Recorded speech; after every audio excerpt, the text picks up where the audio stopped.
श्री शिवाय नमस्तुभ्यं। सोमवार संतान प्राप्ति उपाय। संतान प्राप्त करने के लिए किया जाने वाला उपाय, ये उपाय आपको करना है 5 सोमवार। यदि किसी 5 सोमवार में से एक सोमवार आप ना कर पाए तो फिर आप इसको अगले सोमवार को करें। और जो सबसे कारगर उपाय है, जो हर किसी के लिए सिद्ध उपाय है, वही उपाय या व्रत हम आज आपको बता रहे हैं। ये व्रत आपको करना है 5 सोमवार। बस इस व्रत में क्या करना है, सबसे पहले आपको भगवान शंकर के मंदिर में जाना है सोमवार के दिन। सोमवार के दिन शिव जी के मंदिर में जाकर सुबह सुबह आपको भगवान शंकर की पूजन अर्चना करनी है। और पूजन अर्चना आप जैसे करते हैं वैसे कीजिए। और फिर शिव जी से प्रार्थना करनी है कि मैं ये व्रत धारण कर रहा हूँ या कर रही हूँ संतान प्राप्ति के लिए, मुझे संतान प्राप्त कराएं।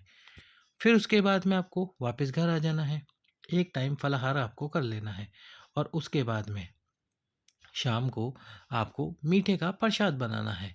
मीठे का प्रसाद और साथ में आपको 6 दीपक लेने हैं। अब जो मीठे का प्रसाद आपने बनाया है वो आप स्वयं बनाएं और अपने ही घर में बनाएं। इसके साथ ही जो सुबह आप थाली लेकर गए थे वही थाली लेकर जाएं। शाम को केवल थोड़ा सा जल ले लीजिए, भगवान शंकर को केवल जल का छींटा मारना है। मीठे का प्रसाद ले लीजिए पूरा जितना आपने बनाया है। और साथ में ये 6 दीपक ले लीजिए, आटे के हो या मिट्टी के हो, जो आप दीप लेना चाहें ले सकते हैं। इसमें घी डालिए और गोल बात का प्रयोग कीजिए। अब आपको क्या करना है, गोल बात का प्रयोग करना है, शिव जी के मंदिर में जाना है, साथ में थोड़े से अक्षत लेकर जाइए, दक्षिण दिशा में खड़े हो जाइए, सबसे पहले जल का छींटा मारिए और उसके बाद में शिव जी की पूजा कीजिए। शिव जी की पूजा करते समय जो वस्तुएं आपने सुबह समर्पित कर दी थी उसमें से कुछ वस्तुएं बचा लीजिए और वही वस्तुएं शाम को समर्पित कर दीजिए। पहले बाबा को चंदन लगाइए, छींटा मारने के बाद में सबसे पहले मूली का धागा, जो मूली का धागा आता है वो बाबा को समर्पित कीजिए। यदि वो ना हो तो जनेऊ समर्पित करें, क्यों, बाबा को वस्त्र स्वरूप में। जनेऊ ना हो तो आप मूली का धागा समर्पित कीजिए। मूली का धागा समर्पित करके चंदन लगाइए, फिर उसके बाद में पुष्प आदि समर्पित कीजिए जो भी आपने सुबह करे थे। यदि बेलपत्र है तो बेलपत्र समर्पित कीजिए। और उसके बाद में जब आप पूजा कर ले तब जो मीठे का प्रसाद आपने बनाया था वो शिव जी के सामने रखे। उसके अपने हाथ से शिव जी के सामने रख कर 3 हिस्से कर दीजिए प्रसाद के।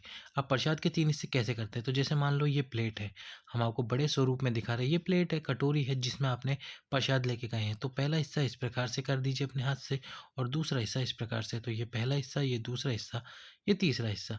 अब इसमें से एक हिस्से को निकाल कर आपको अपने पास अपनी थाली में रखना है, या फिर 2 हिस्से निकाल कर आप शिव मंदिर में कोई थाली, प्लेट या फिर अपने पास से कोई धोंदा या फिर पत्तल लेकर जाइए और उसमें निकाल कर रख दीजिए। अब पहले तो इन 3 हिस्सों को यहीं रहने दीजिए। इस व्रत में क्या होता है, जो प्रसाद होता है वो शिवलिंग को स्पर्श नहीं कराते, हम बाबा से भाव स्वरूप में प्रसाद को स्वीकार करवाते हैं। फिर आपको जो दीपक है आपके पास में 6, वो थाली में से उतार कर सामने रख दीजिए शिव जी के, यानी कि यहाँ पर प्रज्वलित कर सकते हैं आप, दक्षिण दिशा में है तो। यदि सामने की तरफ है तो फिर यहाँ पर वो 6 दीप रख दीजिए। अब आपको ये दीप रखने के बाद में इन दीपकों के नीचे थोड़े से चावल के दाने रखने हैं। 6 के 6 दीपकों में से 5 के नीचे 6वें दीपक को वापस हमको थाली में रखना है अपनी में। अब थाली में रखने के बाद में सबसे पहले 5 दीप प्रज्वलित कीजिए। हर दीप के साथ अपनी मनोकामना बोलिए और जो आपकी मनोकामना है उस मनोकामना का बोलते हुए, स्मरण करते हुए 5 दीप प्रज्वलित करोगे, जलाओगे। पांचों के साथ, पांचों दीपों के साथ में आपको कामना बोलनी है। और एक बात बोलनी है महादेव से, यदि कोई पूजा में त्रुटि गलती हमसे हो गई है तो उसको क्षमा कर देना प्रभु। हम पूजा अर्चना नहीं जानते, जो हम आपके सम्मुख में पूजा कर रहे हैं आप उसे स्वीकार करें। इसके बाद में जो 6वें नंबर का दीपक है जिसको आपने जलाया नहीं है, वापस आपकी थाली के अंदर रख लेना है। और जो 3 हिस्से आपने करे थे प्रसाद के, उसमें से एक हिस्सा आपकी थाली में रख लेना है। अब घर घर की तरफ आना है आपको। घर की तरफ आते हुए जो आपका ये घर है, मान लीजिए ये मेन डोर है, इसमें आपको प्रवेश करोगे। प्रवेश करने से पहले आपको सीधे हाथ पर 6वें नंबर का दीपक प्रज्वलित कर देना है और दीपक प्रज्वलित करके अपनी मनोकामना बोलिए। अब यदि पति और पत्नी दोनों एक साथ ये उपाय कर रहे हैं तो फिर दोनों को अपनी अलग अलग थाली लेके जानी है, अलग अलग प्रसाद लेके जाना है।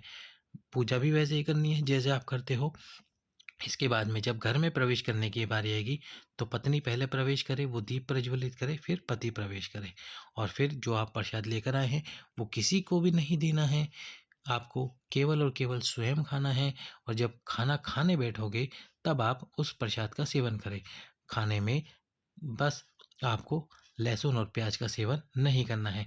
बाकी जो आपने खाना बनाया है उस खाने को आप खा सकते हैं। इस प्रकार से आपको पहला व्रत पूर्ण करना है। दूसरे व्रत में भी यही करना है, तीसरे व्रत में। अब कुछ व्यक्ति या कुछ लोग प्रश्न करते हैं कि हम नीचे नहीं रहते, हम ऊपर रहते हैं, नीचे शॉप है, तो हम ये दीप कहाँ पर प्रज्वलित करें? तो 2 स्थान हैं। जब आप स्टेयर पर चढ़ते हैं ऊपर जाने के लिए, तो आप जो स्टेयर है, जो सीढ़ियाँ हैं, उसके सीधे हाथ पर प्रज्वलित कर दो। वो वहाँ नहीं करना चाहते, तो जैसे आप ऊपर जाके जो पहला कमरा होता है, जिस कमरे में आप प्रवेश करते हैं, उस कमरे के बाहर दीप प्रज्वलित कर दीजिए। इस प्रकार से आपको ये दीप प्रज्वलित कर देना है। दूसरे व्रत की पूजा भी ऐसे करनी है, तीसरे व्रत की पूजा भी ऐसे ही करनी है। अब यदि किसी व्रत में कहीं बाहर जा रहे हो, तो व्रत को धारण करो, बस। उस दिन आप पूजा नहीं कर पाओगे। यदि रजस्वला हैं माताएँ-बहनें, तो उस दिन व्रत धारण करेगी, पूजा नहीं कर पाएगी। जिस सोमवार को आप शाम के समय मंदिर में जाके 5 दीप प्रज्वलित करके मीठे के प्रसाद के 3 हिस्से करते हो, वही व्रत गिना जाएगा। तो ज़रूरी नहीं कि जैसे मान लो सोमवार 5 निकल गए और हो सकता है कि किन्हीं 3 सोमवार को आपने शाम को जाकर पूजा नहीं करी, 2 में ही करी है 5 सोमवारों में से, तो केवल आपके 2 व्रत गिने जाएँगे। इसी प्रकार आपको 5 के 5 व्रत कम संपूर्ण करने हैं, कंप्लीट करने हैं। और जब आपका 5वाँ व्रत हो, तो 5वें व्रत में आपको सेम पूजा करनी है, बस इस व्रत का उद्यापन करना है। और उद्यापन जब आप करोगे इस व्रत का, तो उद्यापन करते हुए आपको क्या करना है? उद्यापन में आपको 108 वस्तुएँ लेकर जानी हैं। या तो आप बेलपत्र लेकर जाइए 108, या फिर आप श्रीफल, या तो 108 बेलपत्र लेके जाइए, या फिर 108 चावल के दाने, 108 दाल, 108 इलायची, 108 लौंग, जो भी आप लेके जाना चाहें 108 आप लेके जा सकते हैं। 108 पुष्प, पुष्प की पंखुड़ियाँ भी लेके जा सकते हैं 108। अब एक श्रीफल भी लेकर जाइए, जिसमें आपको 7 बार मूली का धागा लपेटना है। उस श्रीफल पाने वाले नारियल को शिव जी को स्पर्श कराकर शिव जी के सम्मुख में रख देना है। साथ में जो सीधा होता है आटा चावल दाल, वो भी आप लेकर जाएं। और उस सीधे को भी, यानी कि जो सीधा होता है आटा चावल दाल, ये हमको लेकर जाना होता है और वहीं पर रख देना है। जो ब्राह्मण होगा मंदिर में, वो उस सीधे को ग्रहण कर लेगा। तो इस प्रकार से आपको ये उपाय करना है, ये व्रत करना है, 5वें दिन की पूजन अर्चना करनी है। और 5वें दिन पूजन करते हुए अपनी मनोकामना भी बोलनी है। बाबा पे भरोसा रखें, आपकी जो संतान प्राप्ति की कामना है, कई महिलाओं और माताओं की कामना पूर्ण की है शिव ने, तो ज़रूर होगा आपके साथ भी, आपकी भी कामना पूर्ण करेंगे। बाबा पे विश्वास रखकर इस व्रत को करें। और ये व्रत है पशुपति नाथ जी का व्रत, जो कि 5 सोमवार का होता है।